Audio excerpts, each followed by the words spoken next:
Welcome to the Lug Nut Lounge, where Black history and auto racing meet. My name is Drew, and I'll be your guide on this trip through Black auto racing history. Let's go. If this dapper gentleman looks familiar, it's because he's world-famous boxing champion Jack Johnson, the first African-American in history to win the world heavyweight boxing title. John Arthur Jack Johnson was born on Galveston Island, Texas, on March 31st, 1878. Growing up in the 12th ward of the small island, Johnson described a rather pleasant childhood as the third child of 9, born to Henry and Tina Johnson. In interviews before his death, Johnson described having both black and white friends in this strict era of Jim Crow, commenting, "No one ever taught me that whites were superior." Johnson's childhood memories would imbue in him an air of confidence and a swagger that would only serve to affirm that assessment. To help out at home, Johnson left school at the meager age of 11 to work a series of odd jobs before eventually landing on the mainland docks as a stevedore. The hard manual labor would chisel the slender young Jack into an imposing physical specimen on par with his much older dock workers. At least one of these dockers, a man named Davy Pearson, would become the earliest to discover the future champ's aptitude for punching people in the face. Apparently disgruntled over a game of craps, Pearson had publicly threatened Johnson, resulting in the two men squaring off beneath the docks. Fellow dockers, gamblers, and other passersby would become the first spectators to witness Jack wield his stunning fisticuffs. In short order, Johnson left Pearson a pummeled heap on the beach, permanently settling any future disputes or past transgressions. At 16, Johnson would befriend professional boxer Barbados Joe Walcott, a welterweight fighter from the West Indies. Later that year, Johnson would find himself making his own debut as a professional fighter on November 1st, 1898, knocking out Charlie Gibson in the second round of a 15-round match, earning first prize of $1.50. On September 8th, 1900, Mother Nature would intervene in the boxer's life as a powerful Cat 4 hurricane barreled onshore the tiny island in the early morning hours.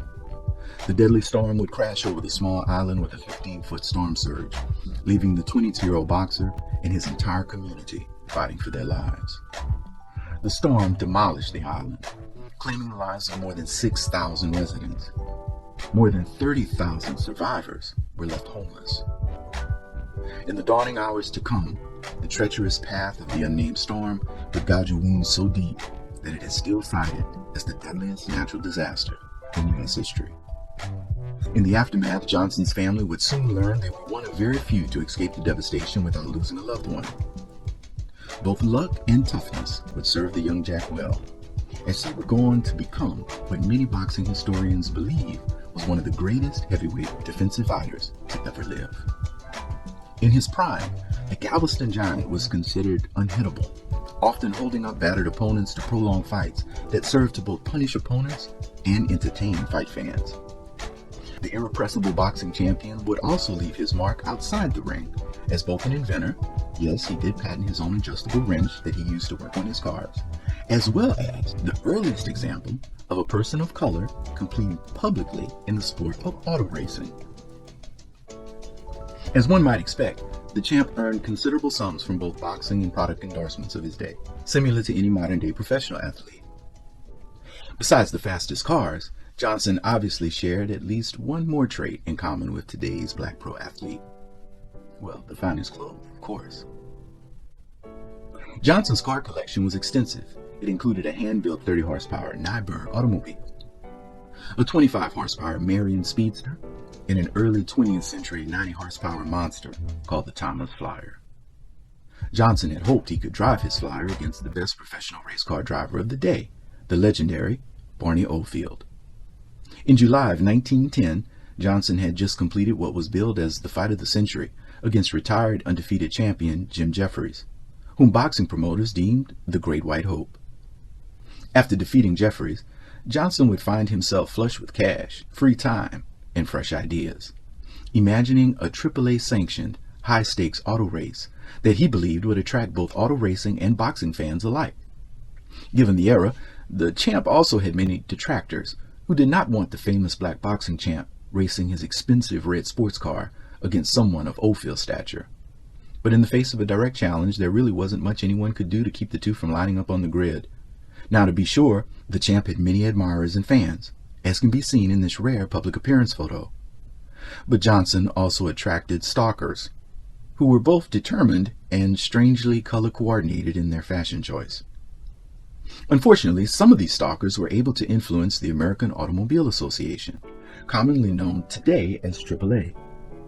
AAA was the sanctioning body over auto racing for most of the country at that time. When word of the race made it to the desk of the executive director, Oldfield was warned explicitly not to go through with racing Johnson or risk being suspended indefinitely. These internal and external pressures in an era of Jim Crow segregation quickly dashed any hopes Johnson may have had of a formally sanctioned race with Oldfield. Undeterred, both Johnson and Oldfield continued to plan and prepare their cars, eventually securing a location at Sheepshead Bay, New York, on a 2-mile dirt track oval. While an eager participant in the whole affair, Oldfield would later reveal another conflicted motivation for why he would be willing to risk his professional license and reputation against a novice street racer like Johnson. Aside from the $5,000 financial windfall Oldfield stood to get out the deal, about $145K in today's money, he later disclosed that the main reason for agreeing to the race was to publicly put the brash Johnson in his place. You see, after Johnson defeated Jeffries in the fight of the century, Oldfield was pretty salty that his pal lost to the Outspoken Johnson. Oldfield saw the race as an opportunity to redeem Jeffries' loss by publicly defeating the brash boxer on the racetrack.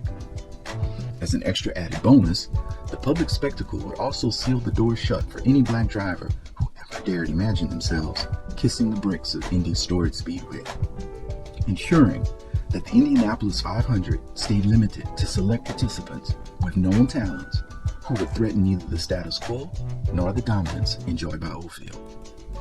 In Oldfield's mind, racing wasn't just a white man's game. It was the dominion of American gentry, and Barney Oldfield was determined to keep it that way. On October 25, 1910, Oldfield's professional driving skills ultimately outmatched the novice street racer Johnson, finishing first in 2 out of 3 races planned that day in front of an estimated 5,000 onlookers. As they had promised, AAA quickly suspended Oldfield in the lead up to the race, and quietly big-balled the boxing champ from ever having a chance to obtain a license from the association. The message was loud and clear to all promoters and track owners. But one thing about that day could not be changed.